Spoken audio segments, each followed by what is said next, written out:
Hola, Rogelio.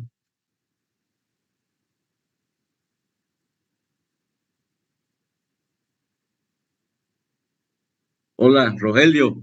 ¿Me escuchan? Sí, ingeniero, se lo escucha. Ya.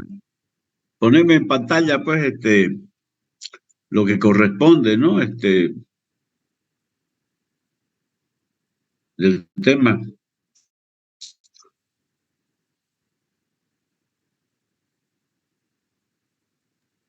Ingeniero, buenas tardes. Ahí quedó la anterior clase, creo. No, no he quedado ahí. Abajo. Más adelante. A ver, siga, a ver, Ya. siga. Ya, ahí no. Una antes,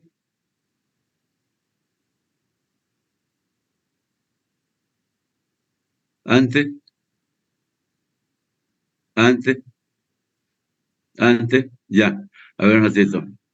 Ya, ahí, lo estábamos viendo la serie de productos, ¿no? Sustancias que se utilizan normalmente en la elaboración de fruta, productos de frutas y hortalizas, que cumplen diversas funciones, ¿no? Como el azúcar, digamos, los aditivos, los conservantes, ¿no? Los estabilizantes, una serie de sustancias, ¿no es cierto? Entonces vamos a entrar ahora a ver eh, cuáles son los factores que deterioran los alimentos. Son los microorganismos, básicamente, ¿no? Y las enzimas. A ver, vamos a la siguiente diapositiva, por favor.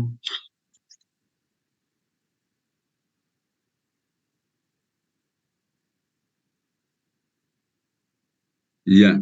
Descomposición de los alimentos, dice, ¿no? Eh, el deterioro de los alimentos es causa de los microorganismos, ¿no? Entre estos tenemos los mohos, los hongos. O sea, hongos, los mohos es una especie de hongo, es lo mismo que hongo. Son, en definitiva, son las bacterias, las levaduras y los hongos, ¿no? Y las enzimas también, pero vamos a ver que las enzimas son producidas por las bacterias también, ¿no? Antes no se creía que era esa el inicio de las enzimas, pero hoy se ha demostrado que las bacterias son las que producen las enzimas y las enzimas también causan el deterioro de los alimentos. Entonces tenemos los microorganismos responsables del deterioro de los alimentos, son las bacterias, los hongos y las levaduras. También es el deterioro de los alimentos el resultado de que continúan desarrollándose los procesos vitales, digamos, ¿no? En el alimento, como por ejemplo lo que ocurre con las frutas muy maduradas, ¿no es cierto? Ya es difícil, digamos, controlar su deterioro. Si vamos a ver la siguiente. Eh, También se produce una serie de reacciones químicas al interior del mismo alimento que provoca, digamos, cambios de sabor, color en el alimento, cambio de las características organolépticas, ¿no? Del alimento. También hablábamos hace un rato de las enzimas, también provocan las enzimas producidas por las bacterias, ¿no es cierto? eh, Son sustancias catalizadoras, ¿no? Y también tienen su efecto negativo sobre los alimentos, ¿no? Generalmente los hacen cambiar de color, ¿no? El ennegrecimiento, el pardeamiento enzimático, por ejemplo, es típico, uno de los aspectos que es causa del desarrollo de enzimas. Pero las enzimas, al igual que los microorganismos, son sensibles a los procesos térmicos, digamos, ¿no? De los procesos térmicos tenemos el escaldado, ¿no es cierto? Una aplicación del calor, menos, menos rigurosa, digamos, o sea, menor temperatura que el pasteurizado, y a su vez el pasteurizado también es otro método que utiliza la energía calorífica, pero a menor temperatura que el esterilizado. O sea, tanto el escaldado, el pasteurizado y el esterilizado son tratamientos con calor, ¿no? También las enzimas son sensibles a este tipo de tratamiento, ¿no? La aplicación de temperaturas elevadas. Eh, el deterioro del alimento sucede cuando los microorganismos se han multiplicado en el alimento, ¿no es cierto? El desarrollo de los microorganismos en el alimento está relacionado con la cantidad de nutrientes que tiene el alimento, ¿no? Hay algunos que tienen la cantidad de nutrientes en cantidades importantes y por eso, digamos, se deterioran rápidamente, lo que ocurre con la leche, con la carne, que son ricos en contenido de agua, proteína, hidratos de carbono y algunas vitaminas, ¿no? Eh, También influye la acidez del alimento, ¿no? La mayoría de las bacterias, por ejemplo, se desarrollan más rápido en condiciones neutras, ¿no? O sea, ni ácido ni básico. Pero algunos hongos, moho, y las bacterias también suelen desarrollarse en algunos alimentos ácidos, como ocurre con el caso del yogur, por ejemplo, y la fruta, ¿no? Las frutas hemos visto que todas son ácidas, unas más que otras, pero todas son ácidas.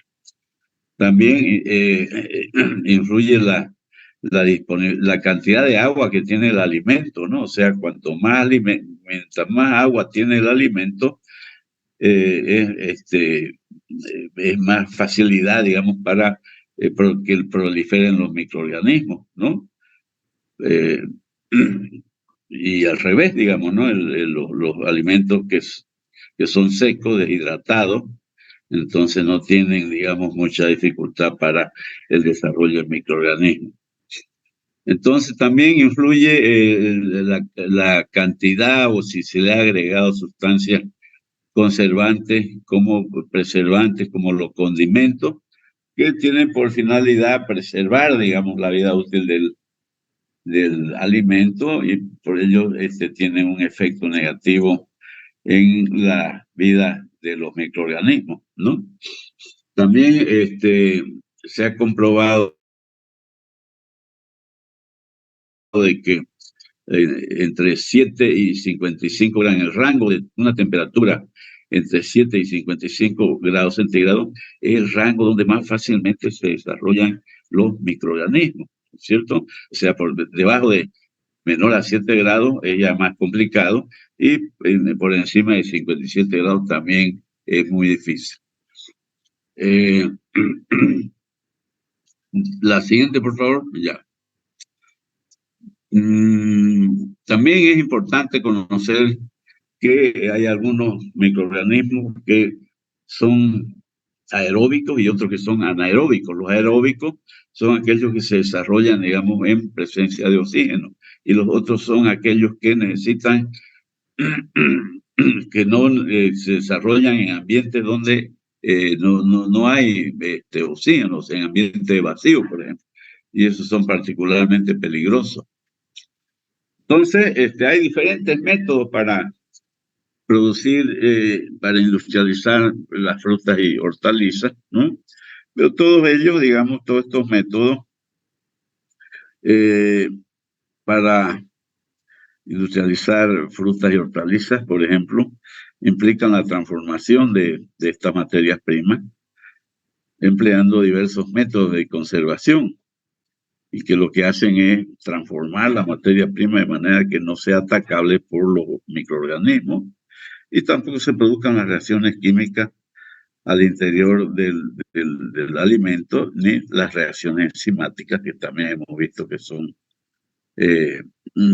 tienen efecto negativo en la calidad del alimento, en la vida útil del alimento. Entonces, todo método de industrialización consiste en eso, digamos, ¿no? Transformar las materias primas, la fruta y hortalizas, de manera que se vuelvan alimentos inatacables de parte de los microorganismos. Entonces, eso hace de que sea muy cuidadoso, debe ser muy cuidadosa, digamos, los métodos para industrializar frutas y hortalizas, dado que si hay un procesamiento defectuoso, el producto puede sufrir alteraciones y constituir un peligro para el consumidor del mismo. Por ello, estos productos deben ser comercializados únicamente después de un control de calidad, ¿no? Entonces, acordamos en que los factores que provocan el deterioro rápido de los alimentos son los microorganismos y las enzimas. Un microorganismo es un ser vivo, ¿no? Y debe su nombre a que su tamaño es muy pequeño, ¿no? De manera que es solo visible con un microscopio, por eso se llama microorganismo. Se encuentran en todas partes, en el medio ambiente, ¿no? Suelo, aire, plantas, en las personas, los animales vivos y muertos. Entonces, estos microorganismos atacan los alimentos envasados, causando daño al consumidor. Y son las bacterias, los mohos y las levaduras. ¿Por qué digo los alimentos envasados? Porque cuando hablamos de productos industriales de frutas y hortalizas, generalmente estamos hablando de productos envasados, pues, ¿no? Tienen envases de diversos tipos, envase de hojalata, envase de vidrio, ¿no? Y otro tipo de envases, pero son básicamente son alimentos enlatados, ¿no? Entonces, este tipo de microorganismos justamente se desarrollan en alimentos de ese tipo, de esas características. Entonces vamos a empezar a ver así las características generales de cada uno de estos microorganismos, cómo se reproducen, ¿no es cierto? Sus características principales. Entonces tenemos las bacterias en primera instancia, ¿no? El nombre es de origen griego, una palabra que quiere decir bacteria, bastón, significa bastón. Se trata de los microorganismos más chicos, cuyas dimensiones se hallan entre 1 y 10 micrómetros de longitud y producen la descomposición del alimento, dañando su calidad. Le confieren un sabor ácido, agrio, mejor dicho, insípido. Insípido es decir que no tiene ningún sabor, volviéndolos suaves, viscosos. Y se los encuentra, se desarrollan básicamente con preferencia o mayor facilidad en los alimentos no ácidos, como es el caso de las verduras, los productos de verduras, en la carne y la leche, ¿no? Las bacterias son unicelulares y autónomas, carecen de núcleo diferenciado. Tienen forma esférica o también puede ser alargada. La bacteria que tienen forma esférica son los cocos, y mientras que las quienes tienen forma de bastón son los bacilos, ¿no? Y también hay unas que tienen forma espiral, son los espirilos, espiroquetas. Si vamos a ver la siguiente, las bacterias, ¿no? Son las más peligrosas, digamos, porque se desarrollan rápidamente, ¿no? Entonces, se reproducen por un sistema de reproducción que se llama simple división, y por ello, por este método son capaces de dividirse de nuevo cada una. Las células de las bacterias se dividen por fisión. Fisión es lo mismo que división, ¿no? Se duplica el material genético, pues, o sea, se dividen así en dos, digamos, ¿no? Duplicando el material genético. Y en ese proceso de división la bacteria se alarga, se estrecha por la mitad y se produce la división completa.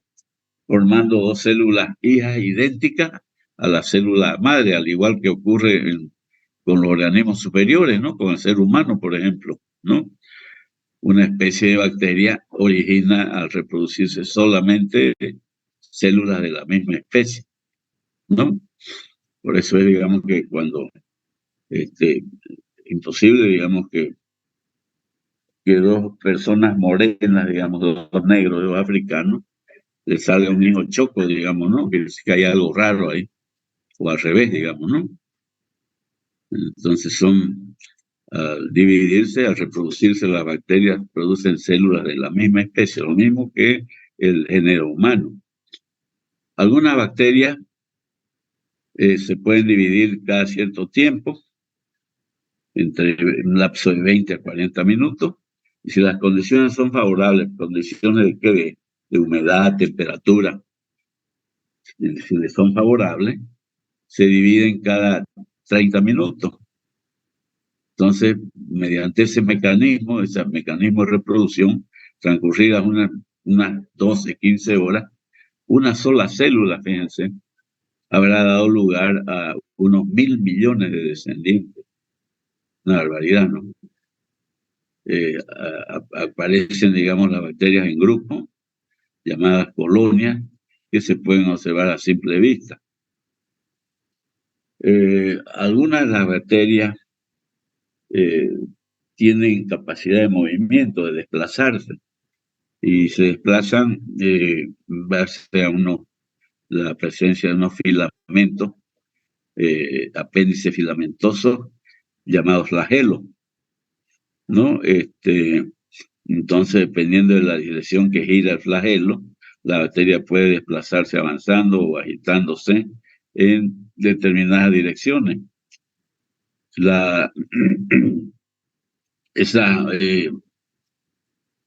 Esos movimientos permiten a las bacterias aproximarse a determinadas sustancias, como puede ser las sustancias alimenticias, ¿no? De donde pueden extraer, nutrirse, ¿no? Y también les permite alejarse de aquellas cuando las condiciones les son adversas, las condiciones ambientales. Si las condiciones son adversas, algunas bacterias pueden transformarse en espora, que es un estado latente o inactivo de la bacteria, ¿no? Y bajo esas condiciones de espora, pueden resistir condiciones extremas, ¿no? De temperatura y humedad, y aunque les son desfavorables, y cuando pasa, digamos, la presencia de esas condiciones extremas de humedad y temperatura, vuelven al estado activo y desarrollándose en el alimento. Sigamos a ver.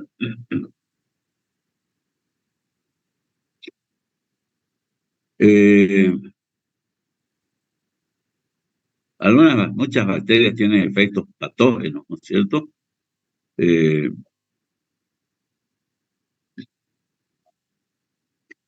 Que son función, digamos, de muchas características del alimento al que atacan, digamos, ¿no? Donde se desarrollan.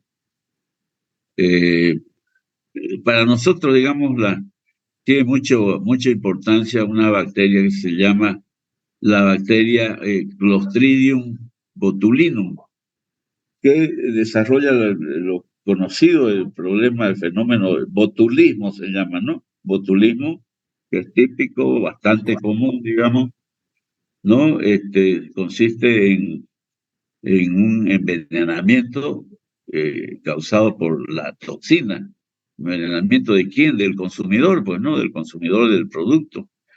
Entonces, la toxina, esta del Clostridium botulinum, es producida porque crece la bacteria en el frasco cerrado en forma hermética, ¿no? De ahí su peligro, digamos, ¿no? Normalmente las bacterias se encuentran en estado activo en el medio ambiente, ¿no? Pero para defenderse de los factores que las deterioran, que las destruyen, como ser el calor, el frío, algunos insumos, digamos, como el azúcar, la sal, vinagre, o sea, factores que les son adversos, se transforman en esporas, es decir, forman especies de paredes a su alrededor y se transforman en esporas, que es un estado inactivo, ¿no? Y cuando el medio ambiente les vuelve a ser favorable, recuperan su forma activa y en ese estado ya pueden otra vez volver a multiplicarse, desarrollarse y producir toxinas. De ahí la importancia, digamos, de conocer el efecto de esta bacteria. Las esporas de esta bacteria, del Clostridium botulinum, crece particularmente en los alimentos menos ácidos, los alimentos no ácidos, como pueden ser las verduras, las carnes, la leche. Siguiente, a ver.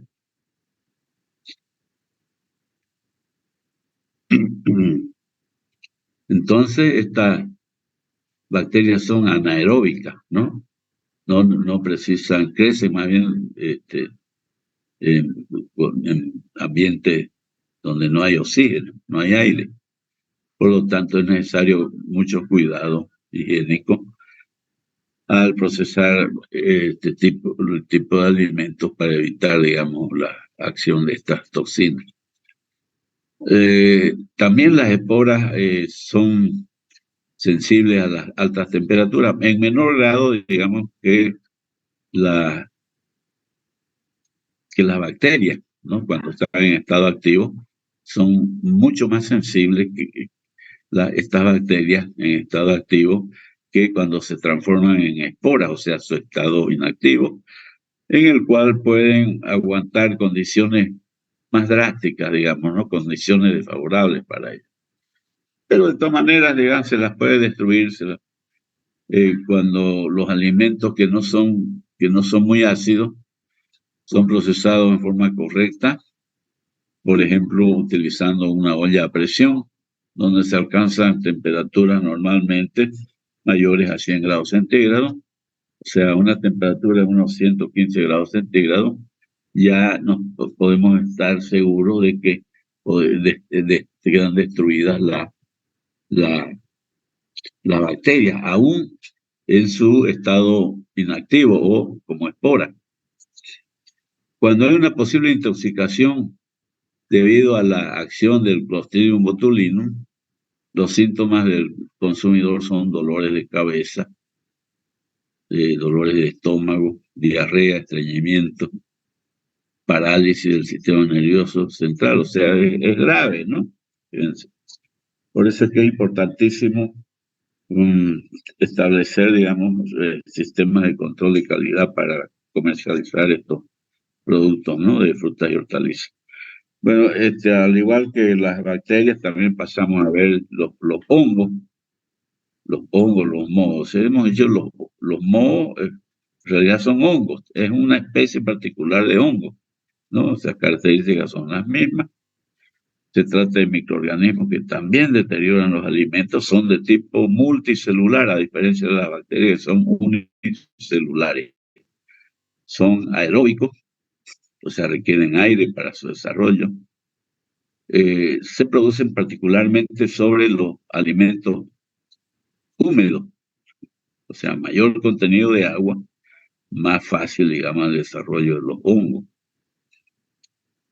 Se reproducen de una manera diferente que la reproducción de las bacterias y aparecen formando especies de cadena.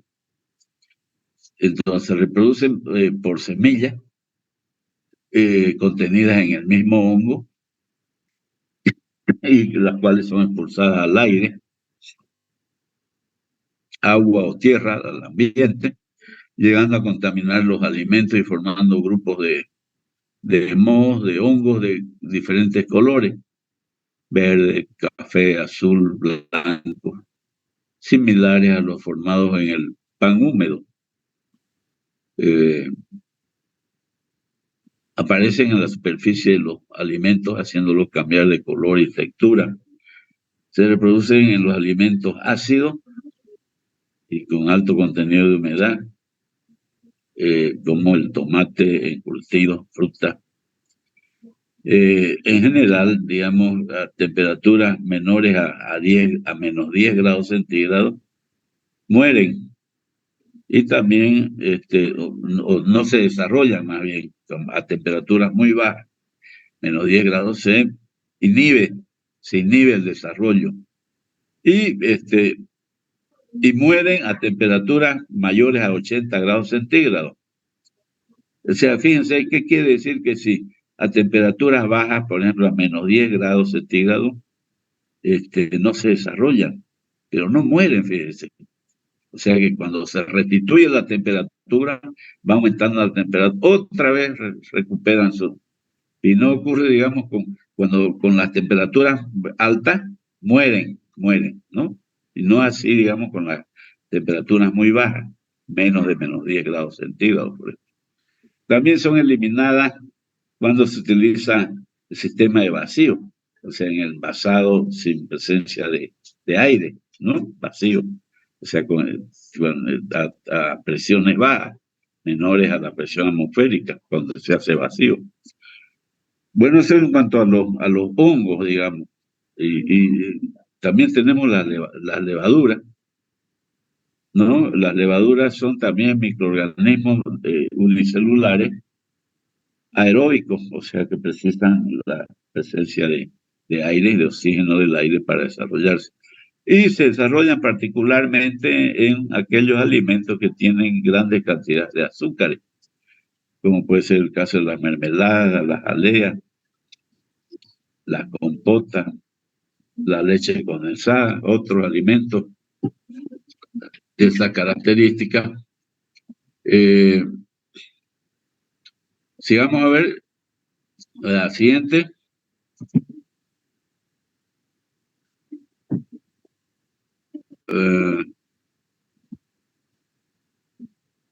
No, a ver, una antes, a ver. Ya, a ver. Perdón. Ya.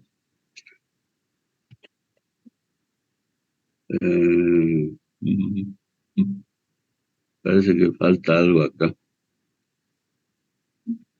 Después está hablando ya de las enzimas, ¿no? Entonces, las enzimas son sustancias orgánicas, son sustancias que catalizan, son catalizadoras de reacciones,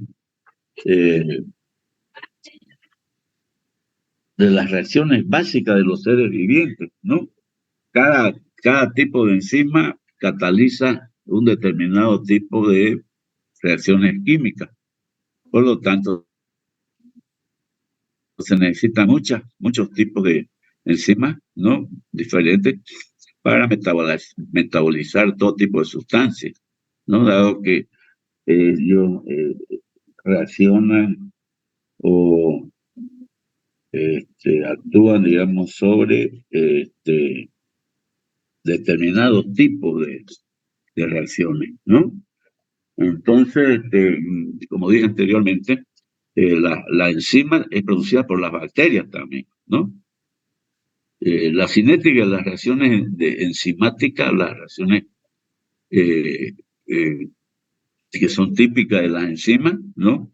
Es diferente que las reacciones inorgánicas simples.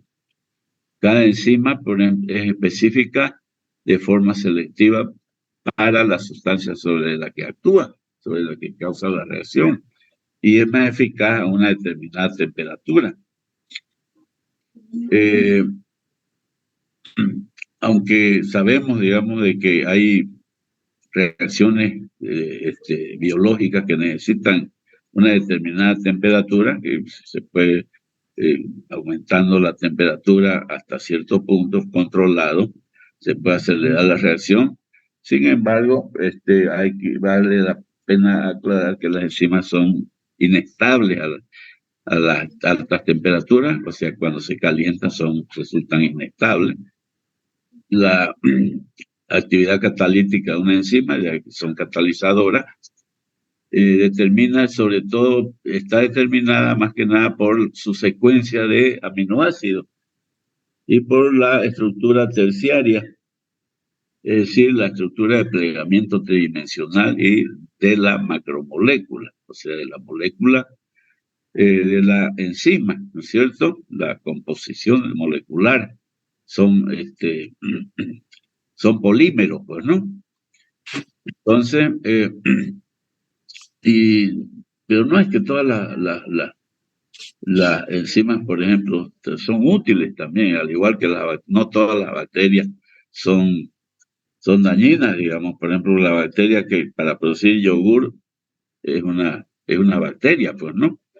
Igual, digamos, lo mismo ocurre con las enzimas.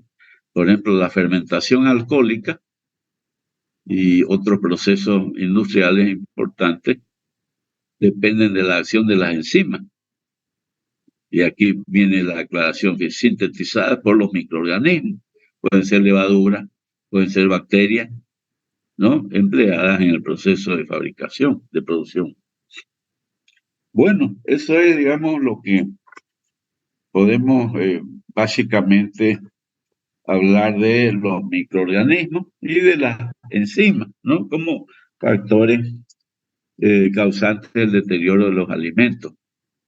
Entonces vamos a pasar a otro tema acá, a hablar del manejo post cosecha desde el punto de vista de la fisiología de las plantas.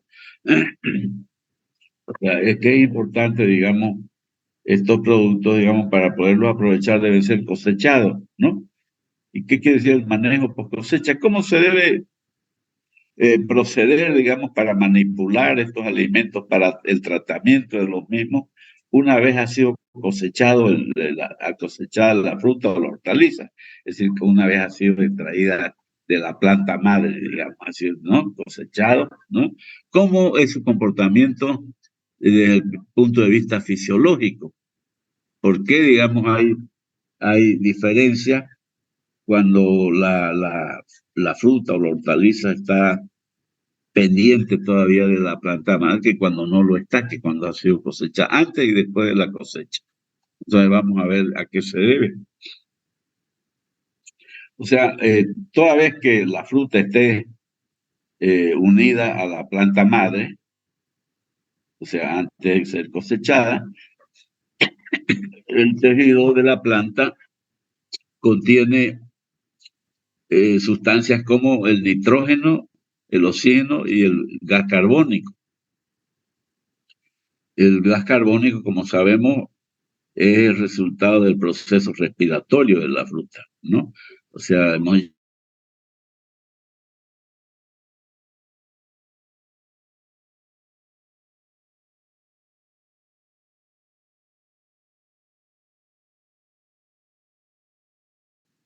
Sí, ingeniero. ya, ok. Ya estábamos tratando esto, ¿no? Del manejo post cosecha, que es una vez ya cómo se debe eh, tratar, digamos, estas materias primas una vez han sido cosechadas, ¿no? Y por qué la diferencia de comportamiento de cuando la fruta o la hortaliza está colgada de la planta madre y después de ser cosechada. Entonces, en la medida que nosotros manejemos bien la cosa, el control, digamos, de las condiciones eh, para alargar la vida de estos productos, de estas materias primas, lo vamos a lograr, digamos, ¿no? El manejo adecuado después de la cosecha. Entonces decíamos que cuando la fruta, la hortaliza, están antes de ser cosechadas, hay en la planta, digamos, gobierna una atmósfera donde el contenido de gas carbónico es importante, ¿no? Además del nitrógeno y el oxígeno. Entonces, el gas carbónico es consecuencia del proceso respiratorio, ¿no es cierto? De la, de la fruta, de la hortaliza. ¿Por qué? Porque el proceso de respiración consiste en absorber oxígeno y desprender el gas carbónico, ¿no? Entonces se produce gas carbónico. Entonces, por eso dice que la existencia del gas carbónico es resultado del proceso respiratorio de la fruta. Entonces, la concentración de gas carbónico en el tejido de la fruta, de la hortaliza, dependiendo del tipo de fruta y el tamaño que ésta tenga, puede estar en el orden desde un 2 a un 6%, y en casos excepcionales puede llegar hasta un 10%. El contenido de oxígeno es bajo, digamos, en relación a la composición natural normal del aire atmosférico. Ustedes saben, el aire está compuesto por nitrógeno en un 79% y oxígeno en un 21%, pero en estos casos, digamos, la concentración de oxígeno es mucho menor a 21, ¿no? ¿Por qué? Porque la composición de oxígeno se está empobreciendo en relación al enriquecimiento en gas carbónico, ¿no? Y eso sucede, digamos, cuando la fruta, la hortaliza están pendientes todavía, están antes de ser cosechadas, cuando están prendidas de la planta madre. ¿Mm?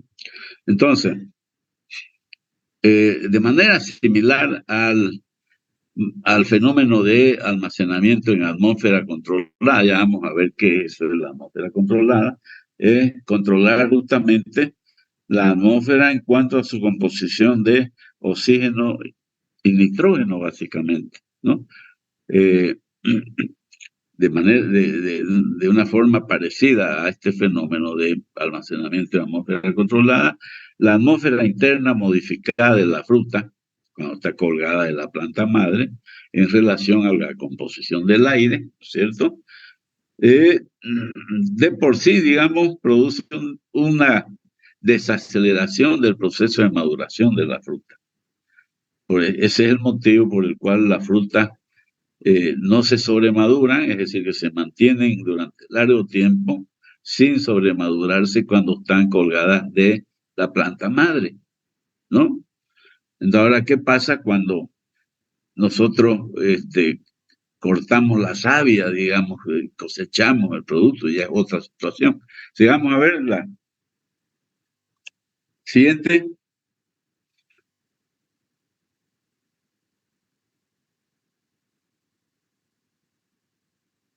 Ya, entonces, a ver, aquí hay, digamos,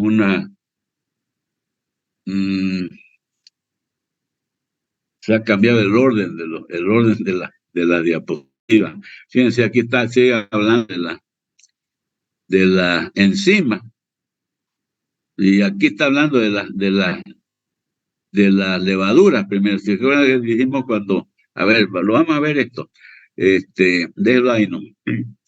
Cuando hablamos de las levaduras dijimos que son también microorganismos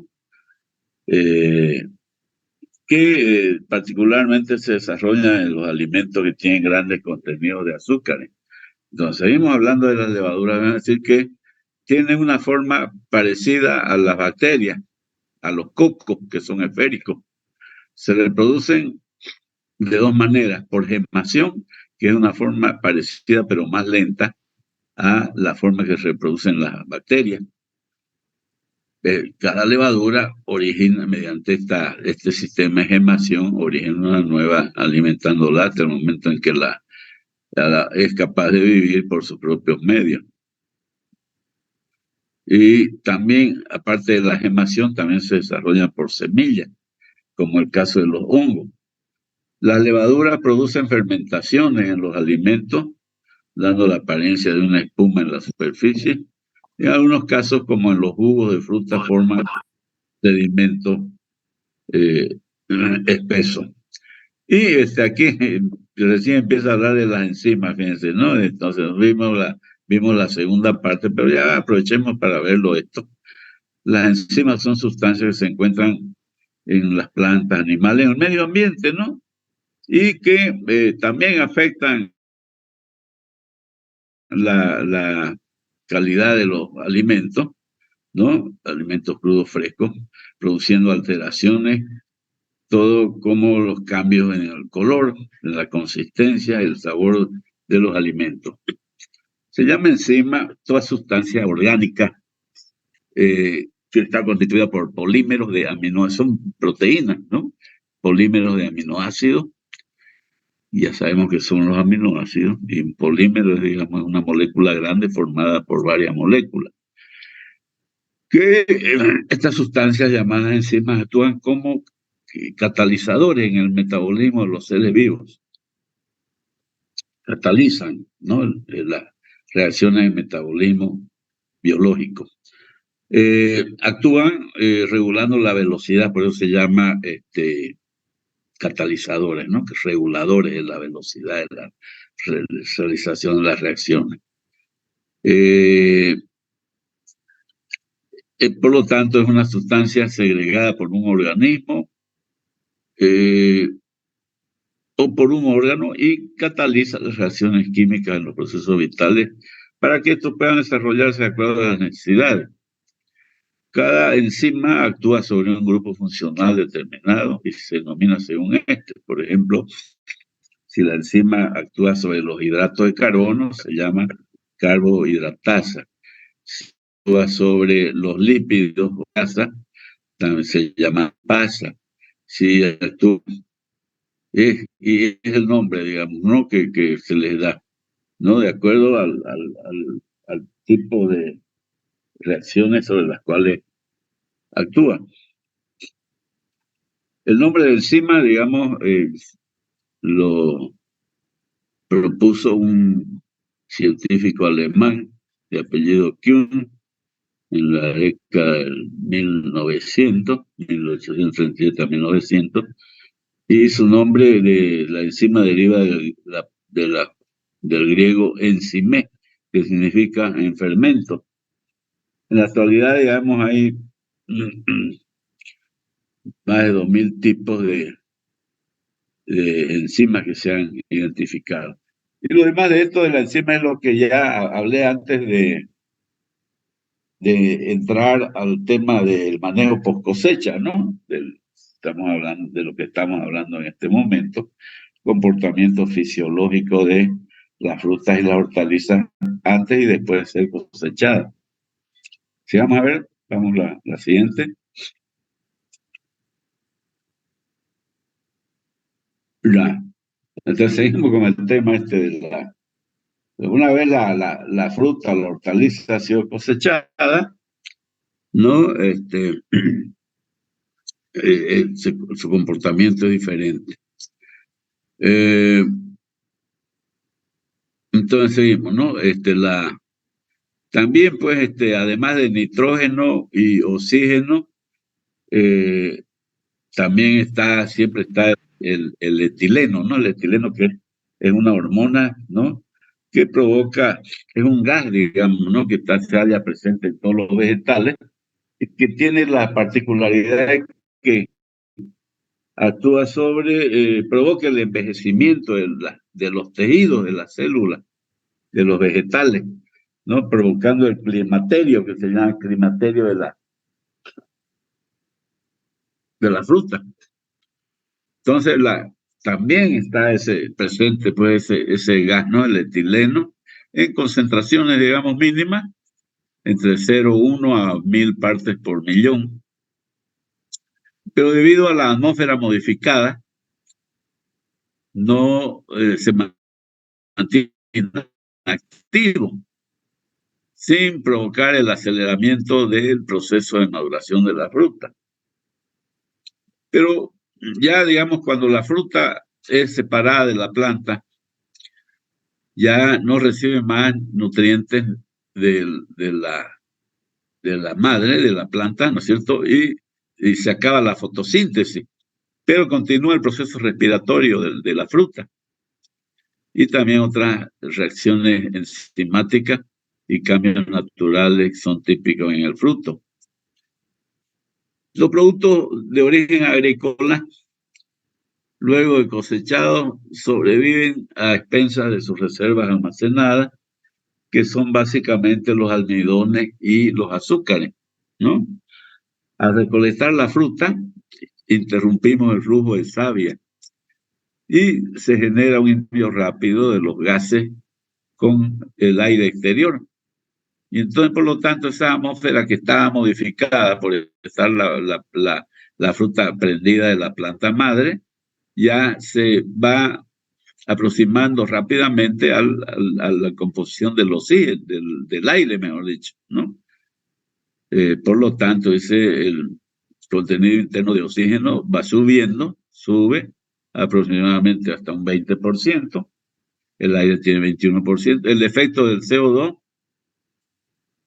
se limita y se acelera rápidamente el metabolismo de la fruta, consumiendo azúcares, produciendo una mayor cantidad de calor y desprendiendo gas carbónico, el mismo que se disuelve en el aire sin provocar concentraciones que puedan desacelerar el metabolismo. En ese momento, decimos, empieza una eliminación enzimática acelerada de la clorofila, una eliminación de la coloración verde, digamos, ¿no? Que le da la clorofila debido a la acción de las enzimas. También se presenta una liberación del gas etileno, que también contribuye en forma adicional a acelerar el proceso de maduración. Esa activación metabólica promueve un aumento de la síntesis de etileno, ese gas, digamos, ¿no? Que provoca el envejecimiento de los tejidos. Mientras mayor sea la producción de etileno, más rápidamente se presenta en la fruta el climaterio respiratorio. Toda vez que la fruta ya inició su climaterio, no se le puede frenar su metabolismo de una manera importante y por consiguiente no se la puede conservar en forma suficiente. Es decir, pruebas de intentos por acelerar el metabolismo a nivel de valores preclimatéricos han conducido a una madurez falsa de la fruta. O sea, lo que le da coloración, pero internamente la fruta no puede consumir. Es lo que hacen, digamos, en el mercado, digamos, ¿no? A veces nosotros vamos a comprar una piña, por ejemplo, ¿cierto? Grandota, hermosa, con su coloración, pero lo que pasa es que la han cosechado antes de tiempo y la han hecho madurar a la fuerza, decimos nosotros, ¿no? No sé si ustedes han escuchado con la gente que va al mercado a hacer sus compras, ¿no? Es típico eso. Sigamos a ver. Bueno, entonces sucede eso, digamos, ¿no? Y volviendo otra vez a las frutas que son climatéricas, es decir, que aquellas que se maduran después de ser cosechadas, ¿no? Se caracteriza porque tienen alto tenor de azúcares y almidones.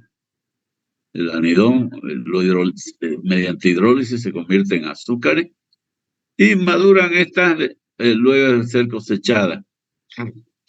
Las principales son la manzana, la palta, por ejemplo. La palta, por ejemplo, ustedes la cosechan verde o la compran verde y a los poquitos días está ya para comerla, ¿no?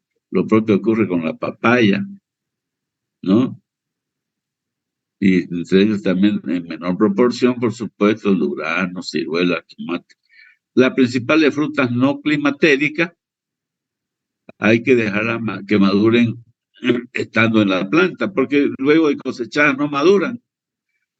Y la intensidad de respiración de las no climatéricas va disminuyendo al ir madurando la fruta. Entre estas se tienen la cereza, la uva, el limón, melón, naranja, piña, frutilla. Estos grupos de frutas se diferencian en su comportamiento de maduración.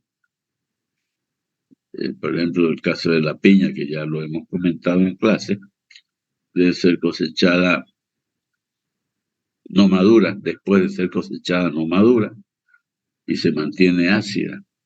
Por lo tanto,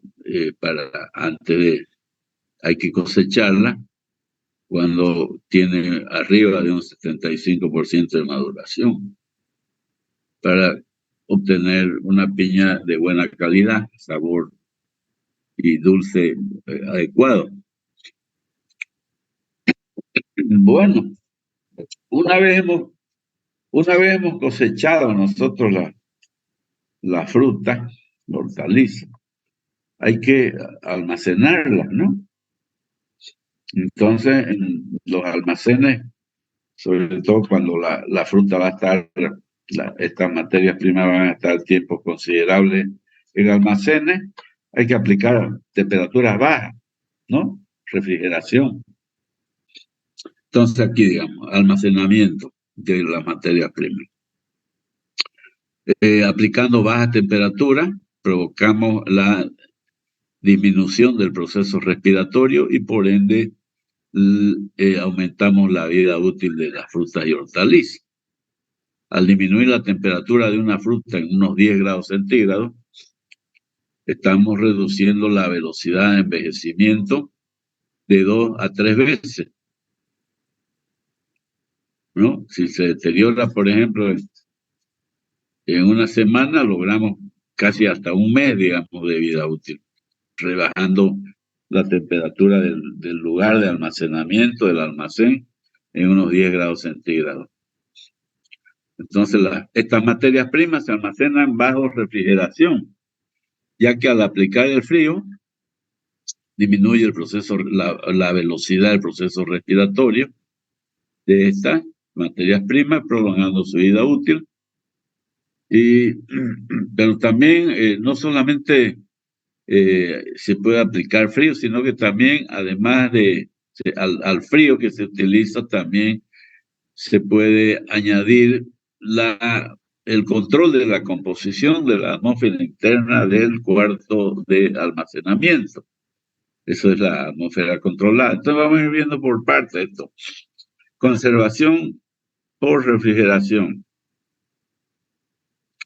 Después de ser cosechado y llevada hasta el lugar de la fábrica o el centro de acopio, de repente es un centro de acopio que solamente las almacena y las comercializa como producto fresco, ¿no?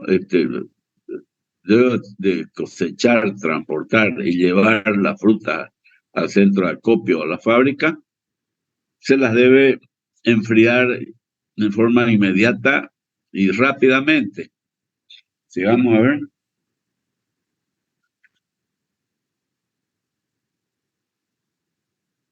Ya. Entonces, hay una temperatura óptima de almacenamiento, pero la temperatura óptima varía pues de una fruta a otra, ¿no?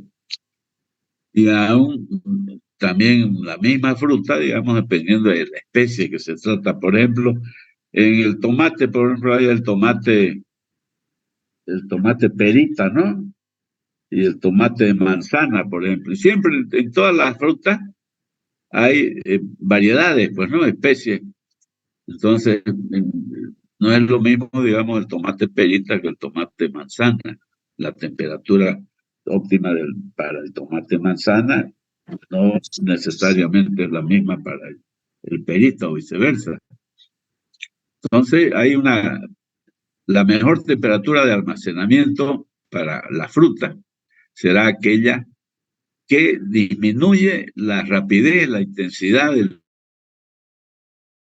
del metabolismo natural de la fruta. Cuando se reduce a un mínimo ese metabolismo, entonces tenemos la temperatura de almacenamiento óptima. Pero esa temperatura de almacenamiento óptima es diferente en cada fruta, inclusive en la misma variedad de la misma fruta. Hay frutas que son más sensibles a la aplicación de bajas temperaturas que otras, ¿no? Las frutas tropicales, por ejemplo, son mucho más sensibles. Hay las frutas que son típicas, digamos, de los valles o no del altiplano, digamos, porque pero de los valles, las tierras más altas, como Comarapa, Mairana, todo eso, o los valles cochabambinos, entonces son diferentes, digamos, ¿no? El comportamiento, la temperatura no es la misma. Entonces hay frutas que son poco sensibles al frío, entre las cuales tenemos la uva, la manzana, el kiwi, los higos, ¿Por qué? Porque se dan en climas templados, digamos, a frío, ¿no? Para ese tipo de fruta, la temperatura óptima de almacenamiento será aquella que está levemente por encima del punto de congelación del jugo de esa fruta. Pero para los plátanos, mangas, flores tropicales y otros, no se debe mantener por debajo de los 13 grados centígrados. O sea, es decir que para este tipo de frutas tropicales no es apropiado aplicar bajas temperaturas. Por eso mucho depende del tipo de fruta, ¿no? La temperatura óptima de almacenamiento, entonces también, aparte de esos datos, digamos, de las frutas tropicales, las frutas que se dan en climas templados o un poco de frío, los valles o tierras más altas. Aparte de esos factores, también incide el estado de madurez de la fruta al momento que se almacena. O sea, la fruta, mientras más inmadura esté, mientras menos madura esté, la fruta o la hortaliza será más sensible a la aplicación de baja temperatura. Pero cuando se baja la temperatura del producto, la temperatura de la fruta, por debajo de la temperatura óptima de almacenamiento, por cortos periodos de tiempo, no le pasa nada al producto, a la fruta o la hortaliza, sino que los daños aparecen por aplicación de frío cuando es excesivo el tiempo, digamos, en que se ha mantenido bajo temperaturas bajas esa fruta, esa hortaliza, y no tanto, digamos, se debe el problema a la cantidad de grados que se bajó la temperatura en almacén para el producto, ¿no? Por debajo de la temperatura óptima de almacenamiento, sino que más importante ahí es, digamos, cuánto tiempo vamos a mantener en almacenes la fruta. No es tanto, digamos, que esta fruta debió ser conservada en almacén a 10 grados, digamos, y se la ha mantenido a 9 o a 8. Por eso se fregó, no es tanto de ese el problema, sino más el problema se debe al tiempo que se mantiene en almacenamiento, ¿no? Hemos mantenido, digamos, un mes, 2 meses o más tiempo. Eso, digamos, en realidad es el factor que afecta la calidad o la vida útil de la fruta. Para enfriar la fruta se emplean procedimientos utilizando aire frío, mejor dicho, agua fría. También se puede utilizar vacío o se puede utilizar hielo seco, aunque no son apropiados estos métodos para el tema, para las frutas, pero pueden serlo para el caso de las hortalizas. En todo caso, digamos, el resultado de la conservación de estos productos en almacén, de esta materia prima en almacén, están en función de la temperatura de refrigeración que se aplica en en el almacén, la humedad relativa que hay en el ambiente del cuarto, la circulación del aire y el tiempo, sobre todo, de conservación en almacén. En el caso de la conservación temporal de la fruta, hay que conocer los siguientes conceptos, digamos. Si vamos a ver,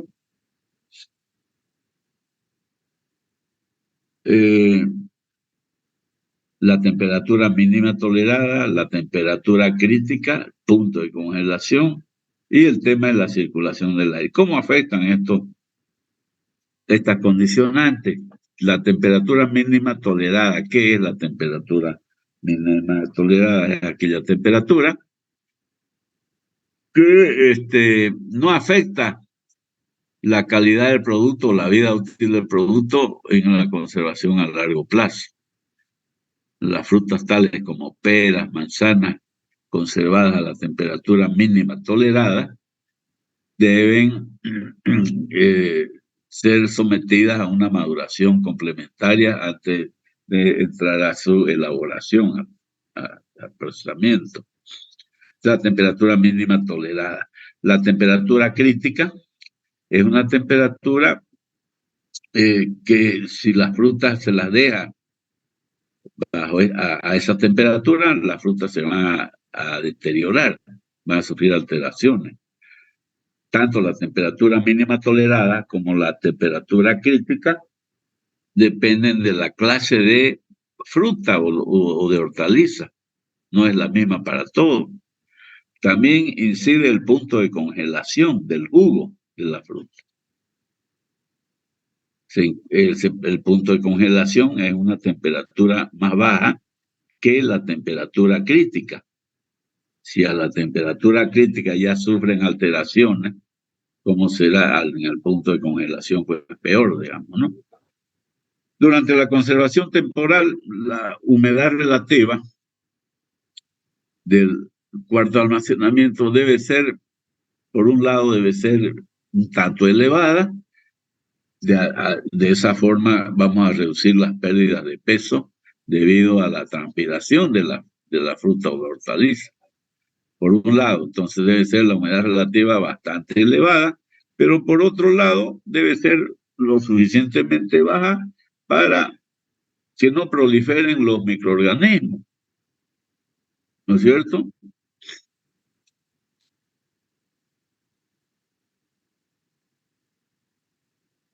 Debe ser suficientemente baja esa temperatura para que no proliferen los microorganismos, porque a mayor temperatura, mayor peligro de desarrollo de los microorganismos. También incide la circulación del aire en el cuarto de almacenamiento, porque es el medio, digamos, que se utiliza para transportar el calor del producto almacenado hacia el evaporador del sistema de refrigeración. La circulación del aire, por lo tanto, debe ser alta, debe ser elevada, pero no tanto que pueda provocar la evaporación del agua de los tejidos superficiales del producto, la fruta o la hortaliza, ¿no? Bueno, entonces, esto es la aplicación de refrigeración. Ahora vamos a la almacenamiento en atmósfera controlada. ¿Qué sistema se suele añadir como complementario, digamos, al almacenamiento a temperatura baja, digamos, aplicando refrigeración? Entonces, añadimos la atmósfera controlada. La conservación de la calidad. ¿Y por qué es necesario esto, digamos, no? Porque la calidad de la fruta y la hortaliza, de los productos almacenados, mediante refrigeración, en ambiente de refrigeración, tienen un límite de tiempo. Pasado ese tiempo, estas materias primas empiezan a deteriorarse. Entonces, eso hace necesario aplicar también atmósfera controlada, combinada o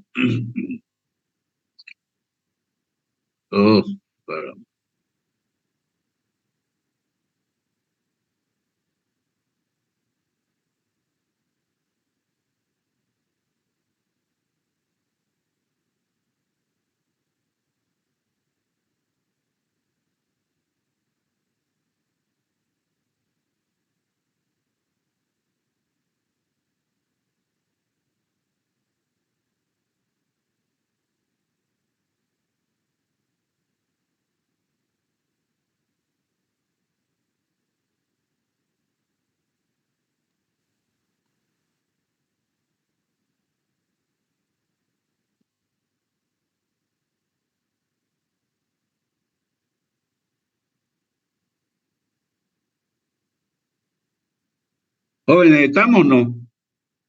¿Me escuchan? ¿Se Hola. escucha, Inge? Sí, Ya. ingeniero, Sí, ahora sí. ahora sí.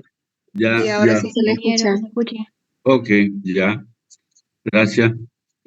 Estaba diciendo de que a veces no es suficiente, digamos, o mejora, digamos, el tiempo de almacenamiento, el periodo de almacenamiento, y no es necesario a veces aplicar temperaturas tan bajas cuando, además de refrigeración, nosotros aplicamos también como ayuda, como complemento, el sistema de atmósfera controlada. ¿En qué consiste este sistema? ¿Y por qué se aplica, digamos? Decía de que en la conservación en frío por refrigeración, pasado un tiempo determinado, esta materia prima empieza a deteriorarse. Por eso, digamos, es que se complementa con la atmósfera controlada, adicionada a la refrigeración, porque de esa manera nosotros podemos incrementar la vida útil o sea, el tiempo de almacenamiento, más que nada, de estas materias primas, y podemos lograr una mejor calidad que aplicando exclusivamente refrigeración normal. Siguiente, a ver.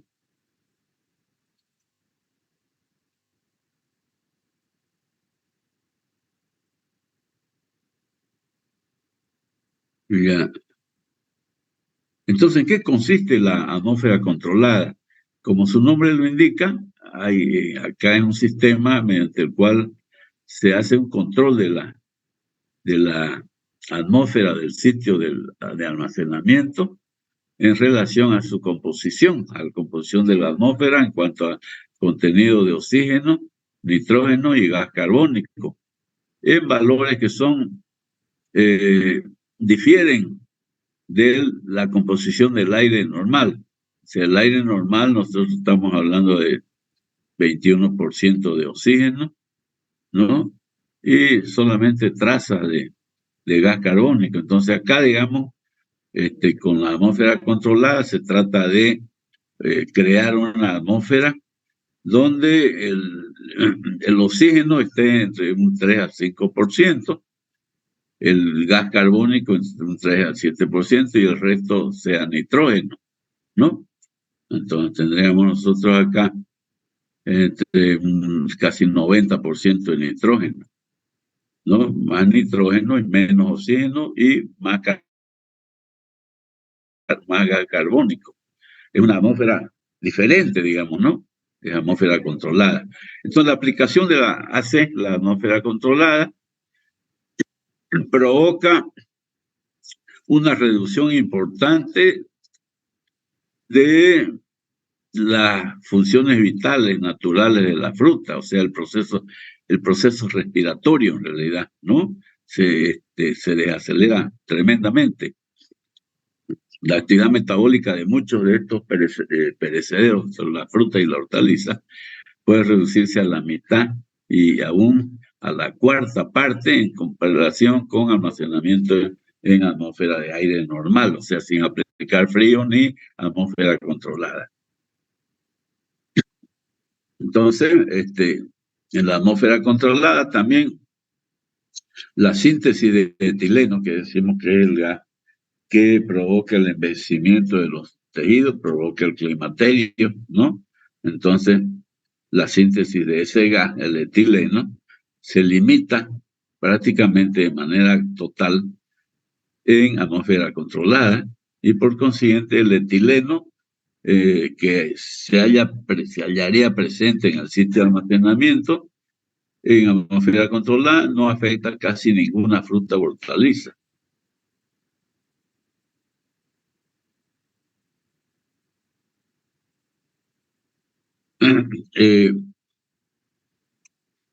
Además de reducir la velocidad de envejecimiento, por el tema de que está controlado también el efecto del etileno, ¿no es cierto? De manera total en condiciones de atmósfera controlada, entonces el etileno no afecta, digamos, ¿no? La presencia del etileno. Al reducir también la velocidad de envejecimiento fisiológico de frutas y hortalizas, la utilización de la AC, atmósfera controlada, también limita el crecimiento de hongos nocivos a estos alimentos, a estas materias primas. La respiración ya sabemos que consiste en desprendimiento de gas carbónico y consumo de oxígeno. La intensidad del proceso respiratorio es deprimida, dice, la intensidad del proceso respiratorio se disminuye ostensiblemente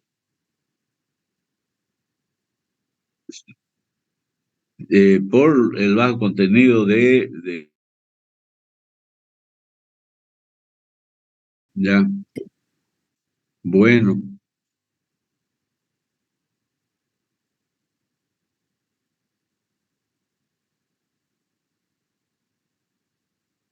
Ya, entonces, estamos hablando de la atmósfera controlada, que se suele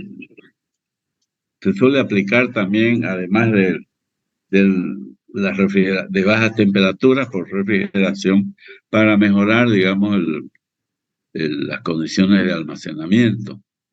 Entonces, sabemos que la respiración no es más que el consumo de oxígeno y desprendimiento de gas carbónico, ¿no? Entonces, el proceso respiratorio es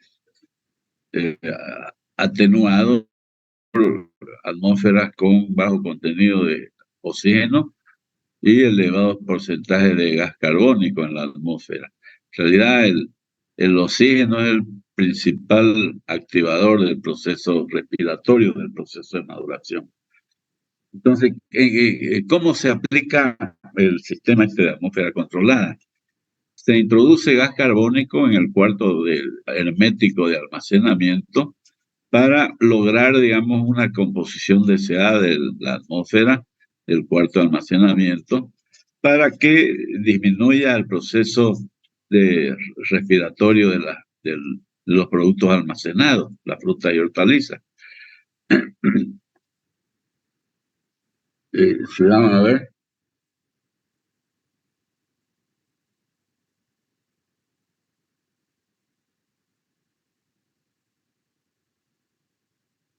Ya.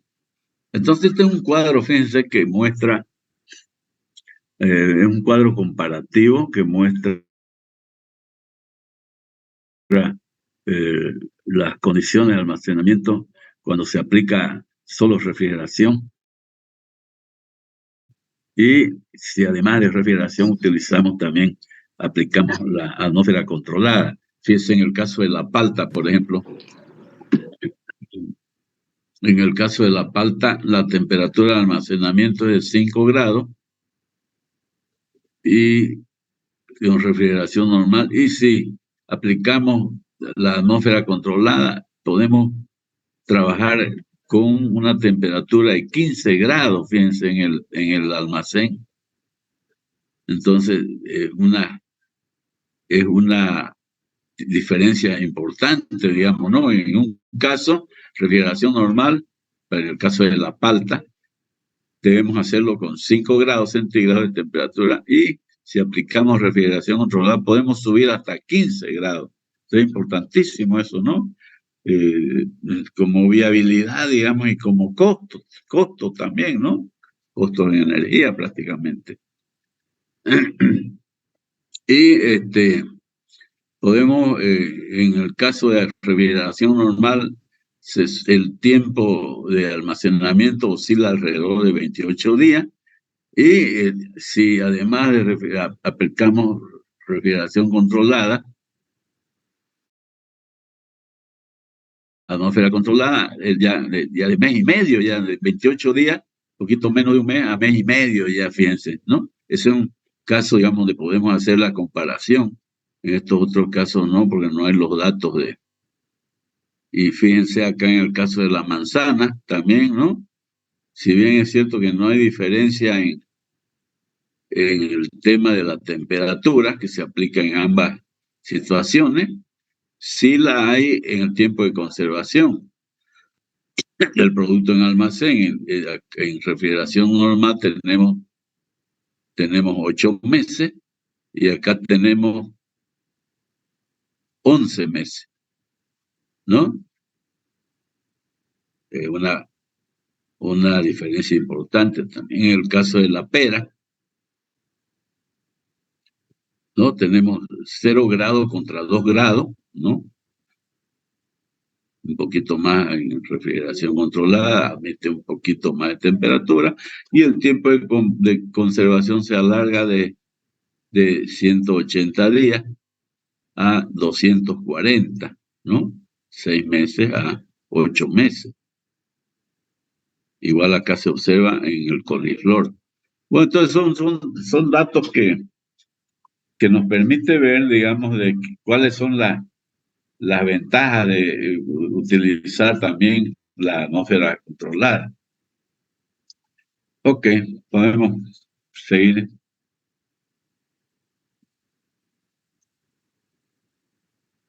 Ya. Post-maduración.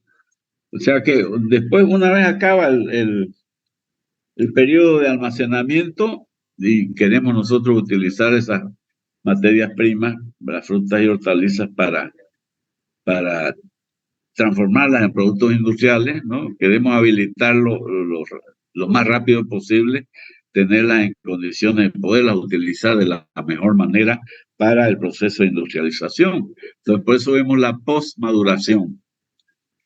Entonces, estas son actividades que hay que desarrollar al finalizar el periodo de almacenamiento.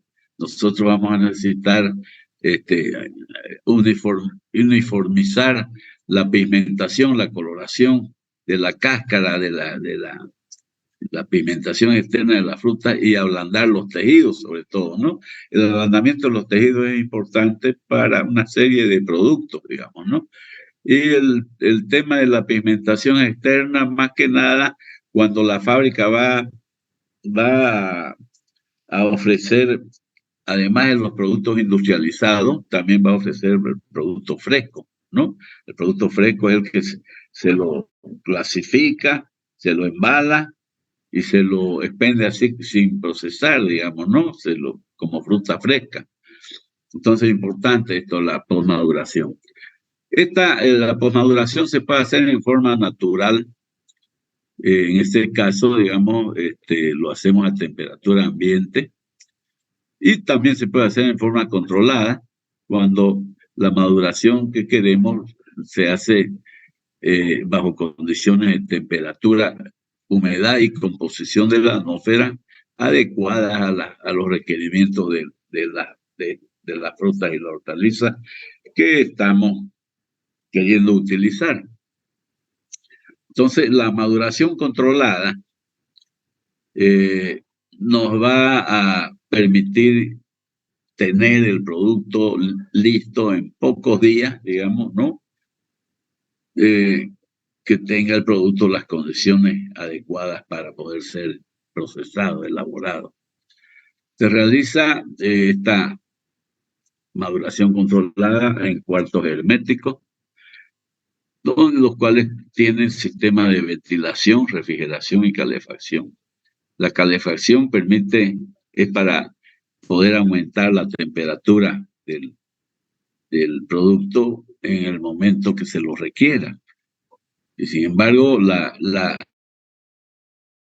el aumento es desmedido, digamos, tiene que hacerse en forma gradual, a razón de aumentar 1 grado centígrado por cada hora, digamos, de tratamiento. La refrigeración, estamos hablando de, o sea, ventilación, refrigeración y calefacción, ¿no? La refrigeración, ¿no? El sistema de refrigeración del cuarto permitirá bajar la temperatura también en forma rápida a partir de que la fruta ya alcance un determinado grado de maduración. porque para poder mantener la dureza, el color y el sabor de alguna fruta. Ok.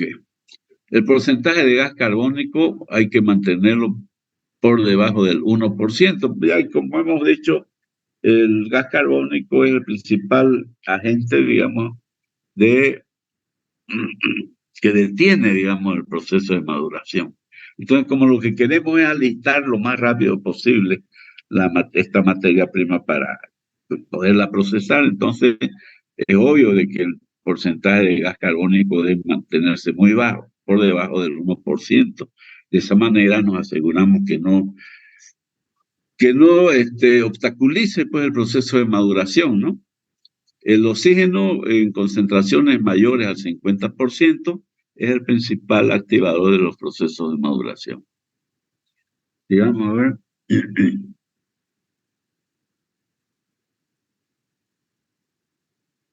Bueno, fíjense, esto es lo que normalmente se hace como operación, una serie de operaciones preliminares que son comunes prácticamente a muchas líneas de productos industrializados, ¿no?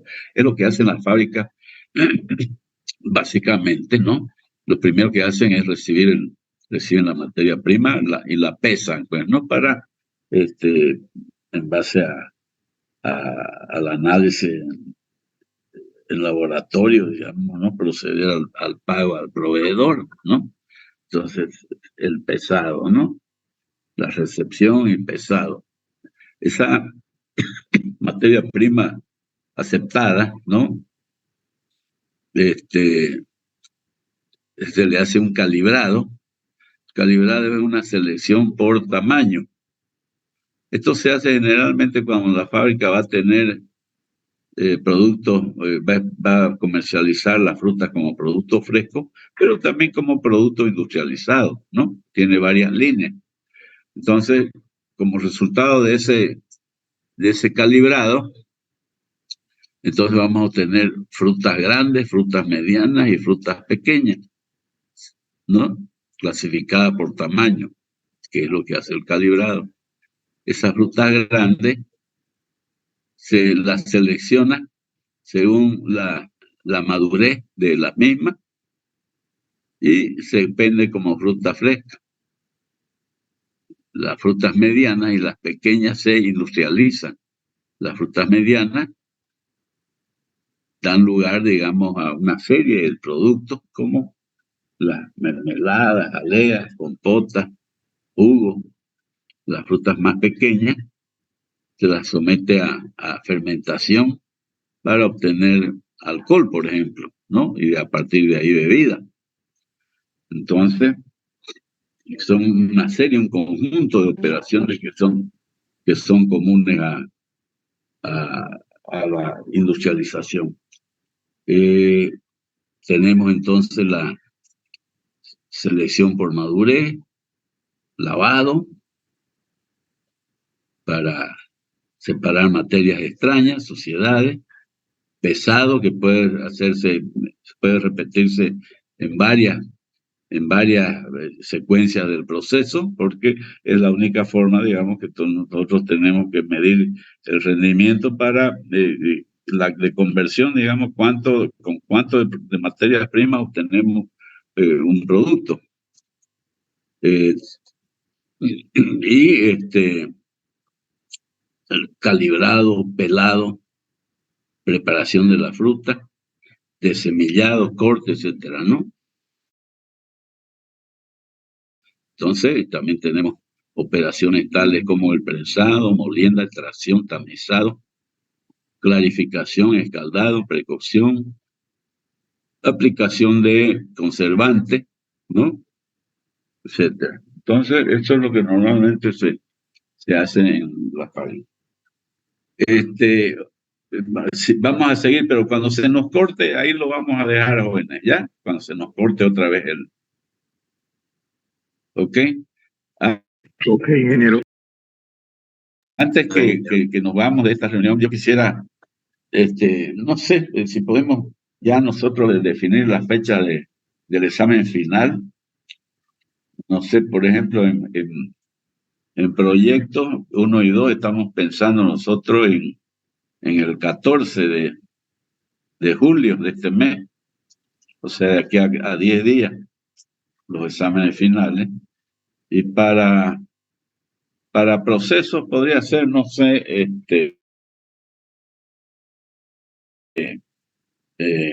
hoy estamos a 4, ¿no es cierto?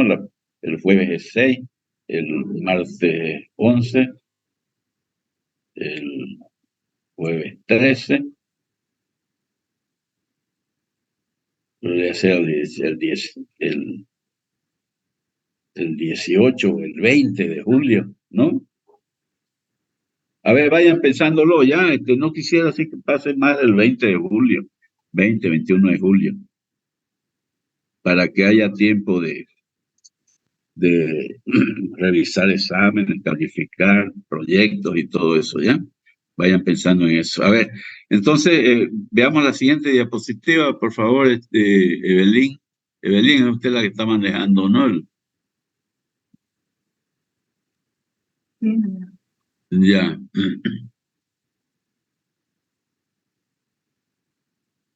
Esto se refiere a la atmósfera controlada, ¿no? El etileno ese actúa como estimulante de los procesos de maduración, es verdad. La concentración apropiada es de 2% de este gas. Para evitar riesgos de explosión, este gas se utiliza mezclándolo con nitrógeno, una relación 10-90%. Y en relación a las etapas preliminares, a las operaciones que son comunes a muchas líneas de productos industrializados de frutas y hortalizas, tenemos, por ejemplo, operaciones como el pesado, ¿no? Que decíamos que, por supuesto, se puede repetir más de una vez a lo largo de todo el proceso, porque es la forma en que nosotros podemos determinar el rendimiento. Entonces, estas son una balanza un tanto antigua, digamos, pero que se suele utilizar en las fábricas, ¿no? La báscula de pesado, la báscula este tipo plataforma, tiene los siguientes plataformas de pesado, 1, ¿no? Entonces se pone el producto a pesarse. La vara de lectura, 2, esto. El cursor, el fiel, 3. Y las rueditas estas para después de desplazar, ¿no? También es necesario hacer una selección según el grado de maduración de la fruta. Para ello se utilizan recipientes diferentes, unos para frutas maduras, para otras semimaduras, para frutas verdes, para clasificarlas de esa manera en función a su grado de maduración. La siguiente, por favor.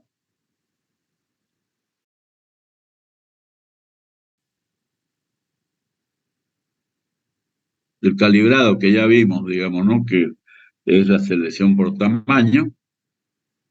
Esto se hace particularmente cuando se tiene una fábrica que tiene la línea de producto fresco y producto industrializado. Se puede realizar de diferentes maneras, va a depender de la escala, digamos, con que se trabaja, digamos, ¿no? Si es una fábrica pequeña, mediana o grande. Se puede realizar, por ejemplo, de diferentes maneras. Se puede hacer en forma visual, a mano, o mediante calibres, planchas, ¿no? Con perforaciones de diferentes tamaños. O también se puede hacer en forma visual, o mediante tamizado, digamos, ¿no? En fábricas ya más grandes, mediante tamizado, digamos, con tamiza de diferentes perforaciones, pasa, no pasa. Lavado también es una operación que se hace con frecuencia, digamos, y casi en todas las líneas de producto. Se hace con el objetivo de eliminar la suciedad. Se emplea máquinas los cuales después pues moverse la fruta o el agua, digamos, ¿no? Con el cual se hace el lavado, o se puede mover ambas a la vez. Las partículas pesadas en estas máquinas se eliminan por el fondo, y las livianas se recuperan por un rebosadero. En estos casos, digamos, el agua debe poder renovarse fácilmente. En estos equipos de lavado, digamos, dependiendo del nivel, del tamaño de la fábrica, ¿no? Las frutas medianas o grandes, la fruta es conducida a los depósitos de agua mediante sedazo o por cintas transportadoras de tela metálica. El agua y la fruta se mueven en la mayoría de estas máquinas por acción del aire comprimido inyectado por cañerías colocadas al fondo de la vasija, digamos, de la cuba de agua. En realidad el lavado se puede hacer de diferentes maneras, ¿no? Se puede utilizar un baño con agua pura o con agua con sal o agua con lejía, dependiendo de la contaminación que tenga la materia prima, ¿no? Se usan tipos de detergente o lejía, sal con agua, sal o agua con sal o agua con lejía. En esos casos, digamos, cuando se utilizan estas sustancias, digamos, se suele hacer un enjuagado, un segundo lavado para eliminar cualquier traza de la lejía o la sal, digamos. También se puede hacer un lavado por riego o aspersión mediante manguera a presión, una regadera, para remover la suciedad. Y este es un equipo, digamos, para seleccionar, que tiene un grifo, digamos, para eliminar, hacer el lavado, eliminar la suciedad, ¿cierto? A ver, veamos acá en la siguiente.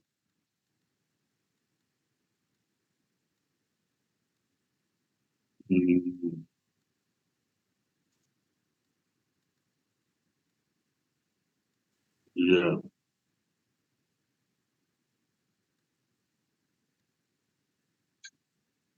Ya, hay una mesa de selección. A ver, volvamos a la anterior nomás. La mesa de selección, ¿no? Del grifo. Dice llave para llenar la tina con agua, es el grifo, ¿no? Tina de lavado, es donde está el grifo. La parte inferior para descargar el agua utilizada en el proceso. Y mesa de escurrido y clasificación de la fruta, ¿no? Bueno, ese es un equipo sencillo, digamos, permite seleccionar y clasificar la fruta, seleccionar, lavarla y clasificar la fruta. También tenemos el pelado. El pelado es una operación muy, muy común, necesaria, digamos, porque la cáscara, pues, es un tanto diferente del resto de las partes de la fruta, de la pulpa, sobre todo, ¿no? Es un material que normalmente es removido, digamos, porque es áspero, digamos, no es agradable al consumo, digamos, ¿no? Al consumidor, al gusto del consumidor. Entonces, el pelado consiste en remover la piel de la fruta o la hortaliza, mejorando de esa manera su presentación del producto y mejorar la calidad sensorial, ya que permite eliminar material de textura más áspera, ¿no? Para el consumidor. Por otro lado, la cáscara, muchas veces presenta colores afectados, digamos, por los diversos procesos térmicos que se utilizan normalmente en estos métodos de industrialización. Entonces, todas las frutas en general son peladas para mejorar su presentación. Y por un lado, digamos, y por otro lado también al separar la cáscara, al pelar, reducimos normalmente el tiempo del procesamiento, que también es otra ventaja. Entonces, hay diferentes sistemas, digamos, para pelar la fruta y hortaliza. Ya va a depender sobre todo del tamaño de la explotación. Se puede hacer en forma manual utilizando cuchillos peladores. Se puede utilizar pelado químico, por ejemplo. El pelado químico se utiliza en grandes industrias, sobre todo, por ejemplo, para producir salsa de tomate, ketchup, ¿no? Para grandes industrias. Los métodos químicos se basan en la descomposición de las células externas de la fruta, ¿no? Removiendo la piel, provocando la pérdida de integridad de los tejidos de la cáscara. Entonces, sigamos a ver la siguiente diapositiva, Evelyn.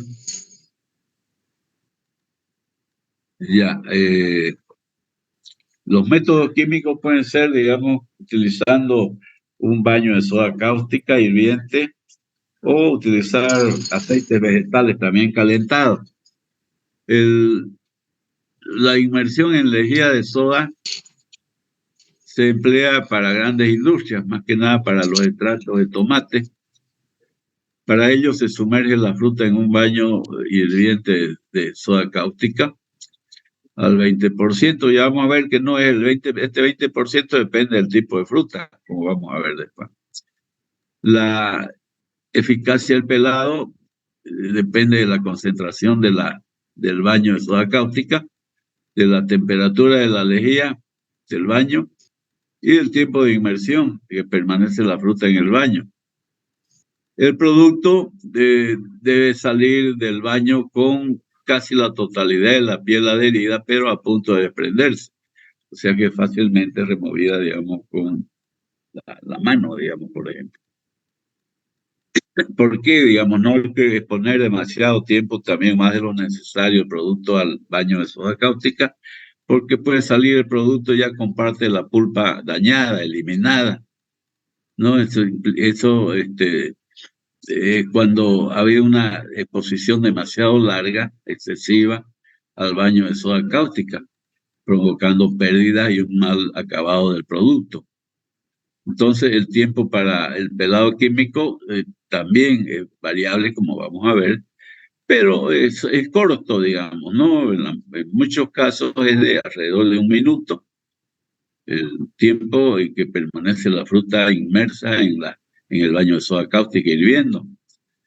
Después del baño con soda cáustica se hace el enjuague por riego o aspersión, o bien se sumerge el producto en agua fría, en un baño con agitación y se elimina la piel. Luego se suele sumergir el producto en ácido cítrico, una solución al 2% de ácido cítrico, a efecto de neutralizar los residuos de soda cáustica. Finalmente se hace un acabado manual, como puede ser, digamos, la eliminación de ojos en las papas, descaruzado de la pera, descorazonado, o la pera por su conformación, digamos, la pera, la manzana, la piña, por ejemplo, ¿no? Todas esas sus diferencias, digamos, ¿no? Dependiendo de la fruta.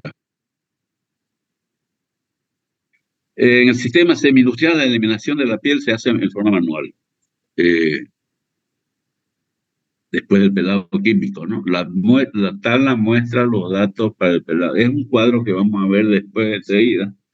La otra opción, digamos, del pelado químico es la inmersión en aceites vegetales, también hirvientes. Los pimientos, por ejemplo, se sumergen durante 45 segundos en aceite vegetal a 230 grados centígrados de temperatura. Luego se sumerge en agua y se hace el acabado a mano. Sigamos, por favor.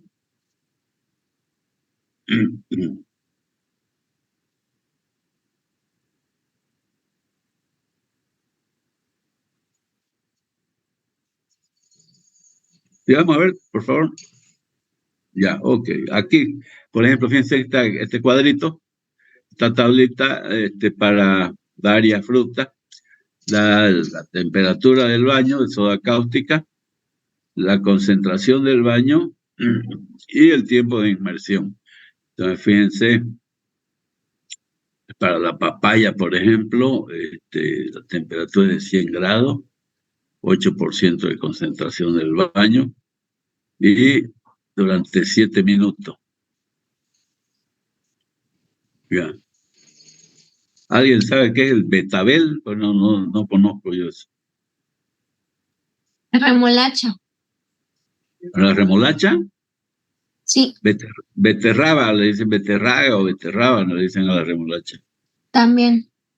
Ah, bueno, ya. Muy bien, gracias por la aclaración. ¿Y el albaricoque? Nobody knows. Ya, ok, sigamos entonces con los métodos de pelado. Tenemos el método de la abrasión, la utilización de superficies ásperas, ¿no? La abrasión.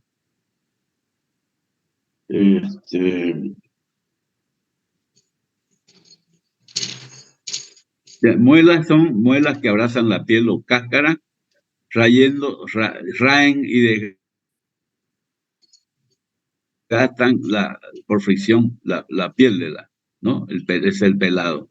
Se emplea para frutas y hortalizas con pulpa dura y firme, como pueden ser la guayaba, las peras, manzanas, algunos cítricos, papas, zanahoria. No es adecuado, digamos, para otras frutas. Por ejemplo, no será adecuado para el durazno, para el damasco. Tienen la fruta, la cáscara más sensible, más suave. Este sistema permite una buena continuidad del trabajo, pero ocasiona pérdidas mayores. Al salir de la máquina de pelar, se completa el acabado en forma manual. Hay una peladora y cortadora por abrasión, justamente,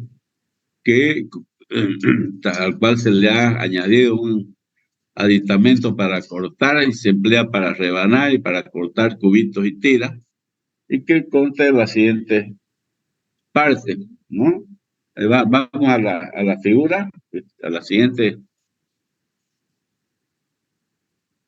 Ya, ok. Ahí tienen, por ejemplo, uno es el cuerpo cilíndrico, ¿no? Revestido de material abrasivo, en cuyo interior gira un plato también abrasivo, ¿no? Dos es la tubería para el ingreso del agua, necesario siempre el agua, ¿no? Tubería para alimentación del agua. Tres es la tolva, digamos, ¿no? Para alimentar la materia prima que se quiere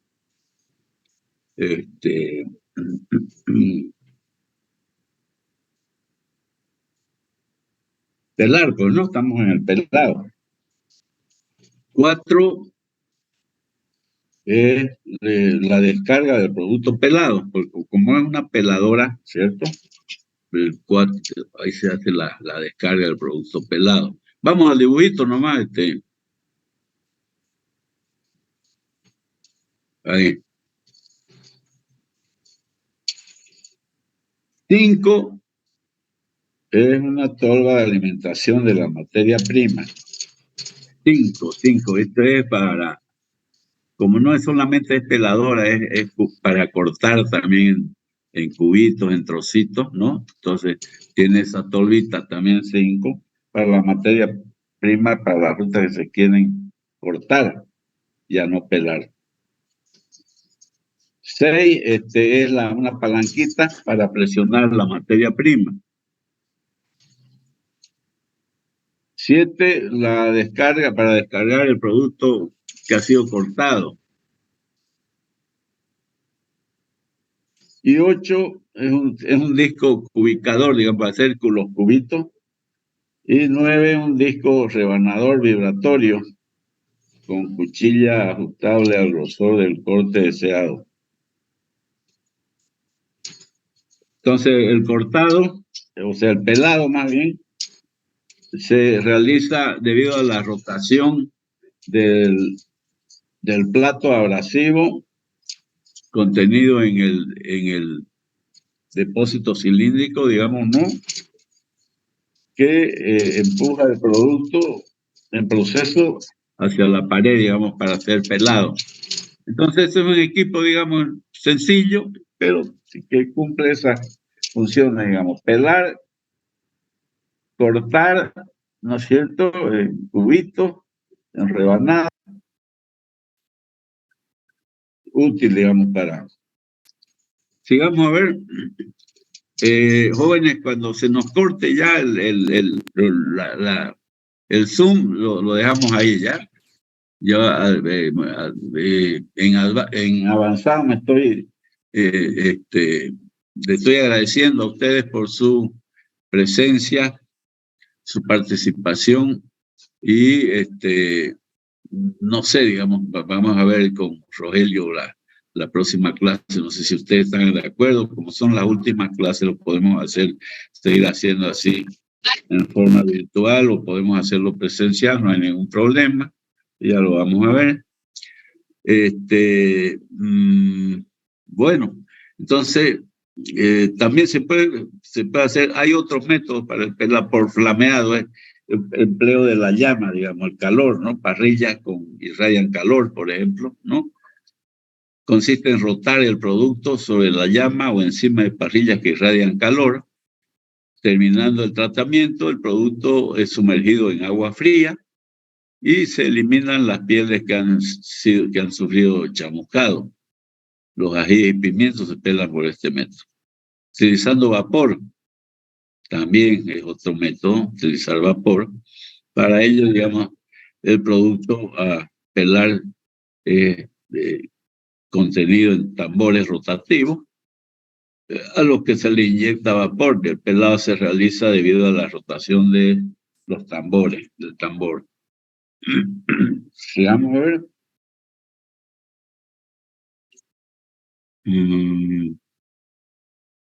Máquinas peladoras.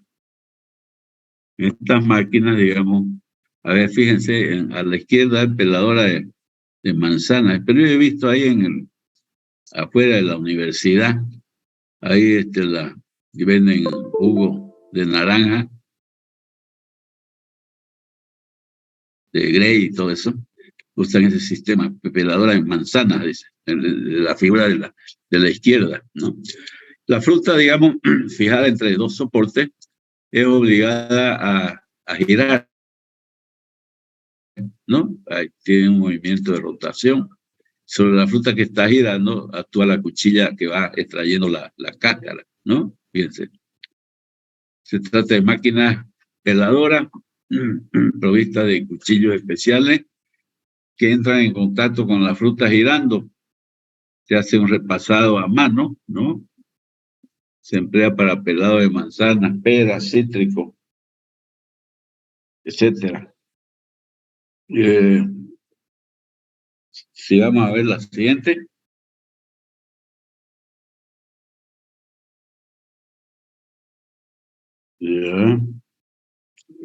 Dice deshuesado. ¿Qué es el hueso? Se le llama alguna semilla, por ejemplo, del durazno, ¿no?